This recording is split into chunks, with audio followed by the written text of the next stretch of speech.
I've decided to break up with an old woman like you and marry this younger woman. My husband, who is in his 40s, holds the shoulder of our managing director's daughter, who is in her 20s, and looks at me with a triumphant expression on his face. I thought I had done my best to support him at home and at work, and we had been getting along well. "Old lady, please step aside." I was called an old lady by the two of them, and I felt a surge of anger and bitterness, nearly bringing tears to my eyes. While I had been working hard, my husband was having an affair. Moreover, the two of them had a powerful supporter in the executive. I gave up and went back home. A few hours later, I received a message from my husband. "Oh, hey, you're the chairman's..." He contacted me in a fluster. "Well, you finally realized? I'm Anna, 35 years old. I have been supporting my husband Eddie as a part-time housewife. We met at work, and I was drawn to his sincere dedication to his job, which eventually led to our marriage. I thought about becoming a full-time housewife after marriage, but since I was originally working as an administrative employee supporting my husband, who was in sales in the same department, it felt somewhat lonely to suddenly reduce my work to zero. I wanted to contribute to my husband's effort as much as possible while balancing household responsibilities, so I decided to remain at the company as a part-time employee for about 5 hours a day. Even though it's just 5 hours, there's a lot to do, including office cleaning in the morning, customer interactions, and creating materials for sales. My husband has a strong track record in the company, and there were even rumors that we were an ideal work partnership before being a married couple, beyond just being husband and wife. "It's all thanks to your support, Anna. Thank you as always." I'm glad, but you're the one who is excelling in the spotlight. My work was not very visible, but it was worthwhile just to be appreciated by my husband. One day, my husband was promoted to section manager for his sales performance. While his department didn't change, his role shifted to include not just sales, but also being a team leader, which meant I couldn't support him as closely. It's a bit lonely, but it means Eddie's talent is being recognized, right? I felt like my husband had become somewhat distant, but it's true that I was happy for him, as if it were about myself. I said to my husband, "Congratulations! You will have to work even harder from now on." He responded with a beaming face. "Anna, thank you. I will be counting on you from now on." He said something like that. If we have children in the near future, being a stay-at-home mom might be a good option. With my husband's promotion, I started to consider such things. "I will be counting on you from now on," my husband said while looking directly into my eyes. However, the peaceful daily routine began to change due to the arrival of a certain woman. One day, an introduction was made about the new employee who had joined the company as a mid-career hire. She was hired as a regular employee and was said to be in the same administrative role as me. Around me, there were whispers of "she's a managing director's daughter. It's a nepotistic hire. Oh, she's a managing director's daughter. I'm Kathy. Nice to meet you." The woman named Kathy, who introduced herself, gave off an easygoing vibe, for better or for worse, rather than appearing particularly serious. "Nice to meet you. Are you Anna?"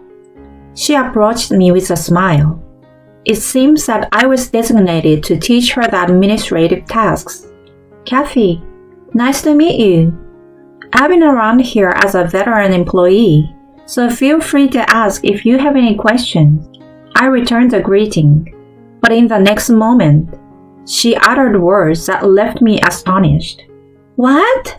The person supposed to teach me is just a part-time old lady? What a shame! What's with this girl?" Her attitude was so shocking that I was at a loss for words. "Oh, please don't be too strict with me. My father is a managing director, so I can tell him anytime, you know." She speaks jokingly, but her eyes were not smiling. Despite her demeanor, she was hired as an administrative employee, so I had to teach her the basics. I had a feeling it wouldn't go smoothly, but I prepared myself to deal with her. "This is a coffee for the customers. Use this cup." "Are you even listening?" Despite my explanation, she casually responded while looking at her nails. "Yeah, and I don't want to make coffee. I'm not here to do odd jobs." She laughed as if mocking both the job and me, and her attitude remained consistently dismissive. No matter what I tried to teach her, she didn't listen to me and had a rebellious attitude. But for some reason, she used a sweet voice and approached my husband Eddie. "Eddie, how about some coffee?" Why won't she make coffee for the customers, but is willing to make it for Eddie? I couldn't get into the right mood due to her carefree behavior. Just seeing Eddie, who was talking with a smile, made me feel somewhat uneasy. If Eddie is so focused on work, he wouldn't pay attention to her. I decided to trust my husband, despite my anxiety. Besides, if I were to reprimand her more than necessary, it would only drain my energy. So I decided to hold off on saying anything. Kathy had been with the company for a few weeks, and today was the day when a major client representative was coming to the office. As I was preparing coffee, Kathy suddenly intervened. She had never shown any interest in preparing for visitors before. I wondered what had caused this sudden change in behavior. "Huh? I'm just serving coffee. Will you do it?" I asked instinctively. "It's better to have a young and cute girl handle important clients," she confidently replied. She sure likes to call herself cute. I left her to her own devices to see what would happen, but her movements were quite unstable. I was on the verge of offering help, but "I can do it on my own. Old lady, stay quiet," I was told. "It's just serving coffee, so it should be fine." I had been watching her while trying to convince myself that everything would be fine, but the result was a failure. The coffee that Kathy carried slipped slowly off the tray and spilled onto the client's suit. There was chaos in the office. I felt like that moment was in slow motion. And then Kathy exclaimed, Oh no!" Her exclamation brought me back to reality. As I hurried to clean up, she said, "Oh no, I'm so sorry." She apologized while laughing. She did utter an apology, but it was clear she was joking, and it seems like she believed her use would excuse her behavior. Despite the desperate attempts of the co-workers around her to apologize, it seemed the clients were quite upset and didn't appreciate it.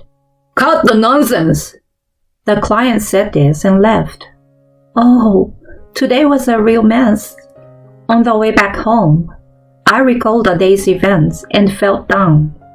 I regretted not taking charge no matter what. The day after this failure, when I arrived at work with a heavy heart, I was summoned by the managing director, Kelvin. Oh, am I going to be scolded again? I entered the office of managing director Kelvin, worried that maybe he would reprimand me for the lack of guidance regarding yesterday's incident. To my surprise, I found not only Kathy, but also my husband Eddie in the room. "Anna, it seems you were quite disrespectful to an important client yesterday." He wasted no time and immediately spoke with a stern expression as soon as I entered the room. "I'm so sorry. My guidance was lacking." "Guidance? Are you trying to shift the blame onto my daughter like that? It seems that despite spilling coffee, your apology was lacking in sincerity." Apparently, there is a discrepancy between what the executive director is telling me and what I remember happening. No, well, yesterday. I had intended to counter his words, irritated by the way he seems to be defending his daughter. However, Kelvin interrupted me. Your attempts at making excuses were embarrassing. Your husband Eddie witnessed the blunder too. He continued to press the issue. Huh? Why did Eddie? I couldn't fathom why he was siding with Kathy, so I shifted my gaze toward my husband. However, he avoided making any eye contact with me. There's no escaping it now. You were originally a part-timer, so you don't need to come in anymore. You're fired. What? Fired? For a moment I was lost in thought, not understanding what the managing director meant. Why am I the one taking the blame for Kathy's mistake? It finally dawned on me. Kathy, being the managing director's daughter, had pulled my husband onto her side and shifted the blame for yesterday's blunder onto me. I've been outsmarted by this schemer.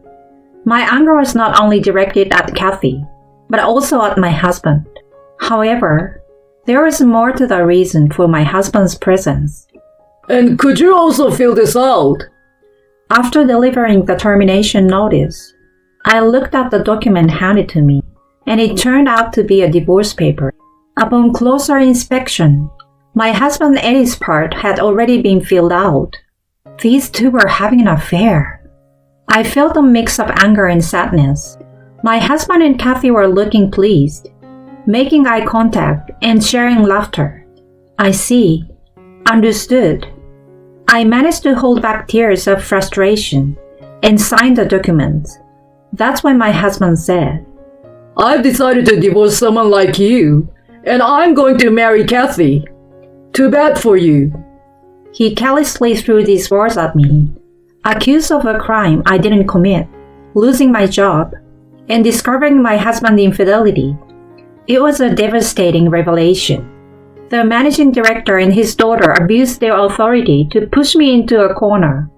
I will never forgive them. I need to get back at them tenfold. I vowed for revenge and handed over the divorce papers, resigning. I returned to the home I shared with my husband, but I couldn't live here anymore. I started packing my things. As I silently prepared, the outside had grown dim, and it was already evening. Suddenly, my smartphone rang. It was a call from my husband. What's this all of a sudden? With a bewildered feeling, I answered the phone, and immediately, Hey, Anna! Is it true you are the chairman's granddaughter? I heard a panicked voice. Yes, but what about it? In fact, the chairman of the company where my husband and I work is my grandfather. I never thought it was necessary to mention this in my work, so I hadn't told anyone. However, my husband seems to have just realized it. When I asked for the details, Actually, today, after you came back, the chairman made a surprise visit to the company. he began to explain. It appears that the chairman visited the company unannounced, and it happened to be precisely the time when I was summoned to the managing director's office. I returned home immediately after being informed of my resignation, so I had no idea about this. When the chairman arrived, both the managing director and Kathy were still present. The managing director hurriedly approached to introduce his daughter to the chairman. Chairman, hello, nice to meet you. Kathy began greeting the chairman in a useful manner, and the chairman was briefly surprised, but he replied with, Nice to meet you. It seemed fine up to that point, while the executive and Kathy were buttering up to the chairman. The chairman apparently turned to my husband and inquired about me. Eddie, how's married life with my granddaughter? I heard she was working part-time, but it seems not. Huh? By granddaughter, do you mean Anna? At that moment, things took an unexpected turn. Granddaughter, Eddie, is your wife the chairman's granddaughter? Huh? But they said she was fired just a while ago. The managing director silenced Kathy to prevent her from saying more, and they decided to explain that I was on sick leave for the time being. So, Is that the end of the conversation? I could tell that my husband was anxious, but there was nothing more to say. It's a pity that he found out I'm the chairman's granddaughter after all the divorce and resignation drama. As I was about to hang up, my husband hastily said, I still have the divorce papers. Can you come back, please? I beg you. He initially tried to curry favor with the managing director's daughter, but since the chairman holds a higher position, he must have thought that being married to me would be more advantageous in terms of career advancement. It's clear that he's driven by personal gain and is attempting to exploit me. Aren't you ashamed? Just because I'm the chairman's granddaughter, you think we should continue as if nothing happened? I've already resigned, and we need to proceed with the divorce properly. Tell the chairman the truth yourself. Wait a minute. I haven't told the chairman yet. Despite my husband's fumbling attempts to speak, I ignored him and hung up the phone. The next day, I woke up in the home where I had spent the night as usual. My husband never returned, and today, there's one final thing I need to do. I've made up my mind and decided to head to the office. Oh, Anna, you did come after all. As soon as I arrived at the company, my husband rushed over with a smile. But I didn't have any business with this man. I didn't come to see you specifically. I was called by the chairman. As I casually brushed him off, the chairman arrived at just the right moment. Anna, I heard you were absent yesterday. Are you feeling better now? That Eddie. He didn't tell the truth. I decided to inform the chairman, who had believed I was on sick leave, about the events of the previous day. I was actually fired from here yesterday, and I'm getting a divorce from Eddie. He was having an affair with Kathy. Fired? Weren't you working as a part-timer? Suddenly, the managing director and my husband, who were told such things, rushed in and intervened between the surprised chairman and me. No, it's not like that. The divorce was just a mistake, or the managing director's daughter made advances. Well, you see, the thing is, my daughter still needs to gain more experience in society. Saying she's fired is just a figure of speech. No matter how much they tried to explain, it only made the situation worse, and they were already in deep water. What on earth is going on? What's happening? The chairman asked with a stern expression. I decided to have him listen to yesterday's conversation, which I had recorded just in case. Recording?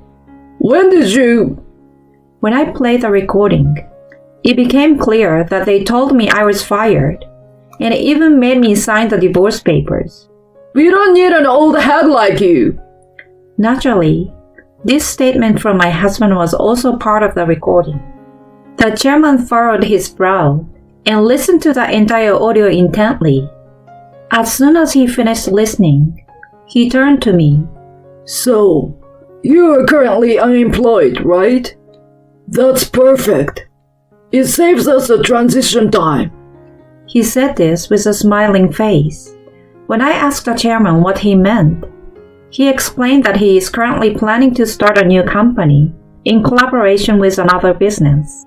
It seems that the other party wants to appoint their own son as the president, so we also need to select someone from our side for the position. I thought about having Eddie handle it, but with his abilities, it's probably impossible to accomplish the job. The chairman cast a scornful look at my husband. In response, Eddie said, Give me another chance. Anna and I haven't gone through with the divorce yet. This guy didn't have the courage to go through with the procedure. As I looked at him with a cold gaze, the managing director shouted, What did you say? Eddie, are you saying you won't marry my daughter? You proposed to me saying you like younger women. What's going on? Even Kathy, who had been silent until now, started making a scene. If I had known Anna was the chairman's granddaughter, I would have never considered someone like you.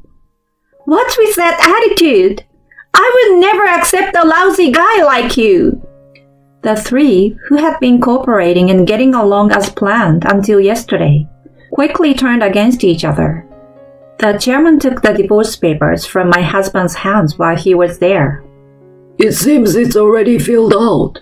But what do you want, Anna? I took a deep breath and honestly expressed my feelings in one go. Of course, Iris admitted, just thinking about being married to a man like him makes me feel sick. Having an affair for a promotion is despicable. Wait, Anna? We were doing well at work, weren't we? Until you became a section chief, right? Were you planning to aim for the managing director position next? Extending your advances to younger colleagues? Why don't you marry Kathy and let her arrange everything for you? My husband was left speechless, biting his lip. So, what are you going to do, Anna? I've heard that the sales department's performance has been declining since you went from a full-time employee to a part-timer. Oh, well, that's... Even though you were an administrative worker, your support was significant, right? In fact, I heard that our department's performance declined because there was no one else capable of tasks like creating sales materials after I became a part-timer.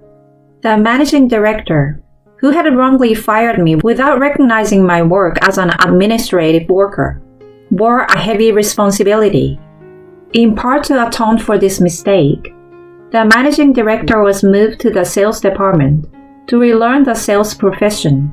Furthermore, the chairman made significant efforts to improve the company's internal environment. He emphasized that tasks such as customer service and cleaning should be carried out without distinction of gender. He even conducted discreet investigations to check if there were any employees displaying overbearing attitudes. As a result, many of the managing director's wrongdoings came to light. The managing director had obtained his position by imposing his work on others and taking credit for their achievements without contributing his own efforts. There were many pieces of information like this from other employees, and it seems that no one helped with the work even after transferring to the sales department. As a result, the sales department's performance suffered. Similarly, my ex-husband had to start over in the sales department as a regular employee. But the reason he had a good performance before was because I was supporting him. He lamented that there was no place for him in the company, as rumors about him were incessant, like the man who had an affair and attempted to exploit internal pressure for divorce.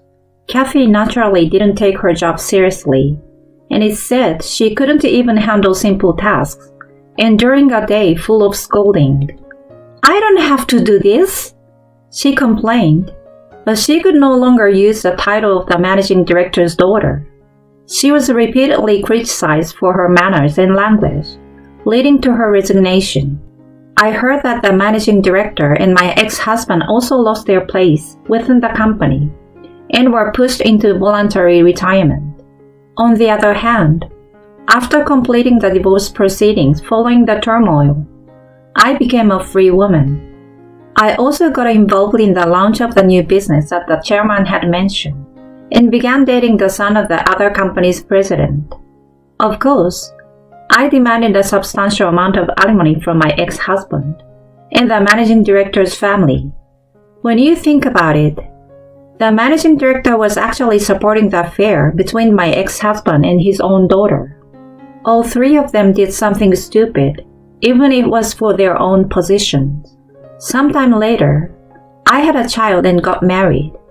Unlike my ex-husband, my current husband is a kind and nice man with a good job. He always takes care of me, and I feel like I finally have true happiness. For those who seek to attain social status by pushing others down, or believe it's all due to their own abilities, there might not be the bright future ahead. As for what happened to those three afterwards, I don't know. But I hope they continue to appreciate the support they received from those around them. Looking ahead, I will be busy with household and childcare duties. but I intend to build a happy family with the cooperation of my husband.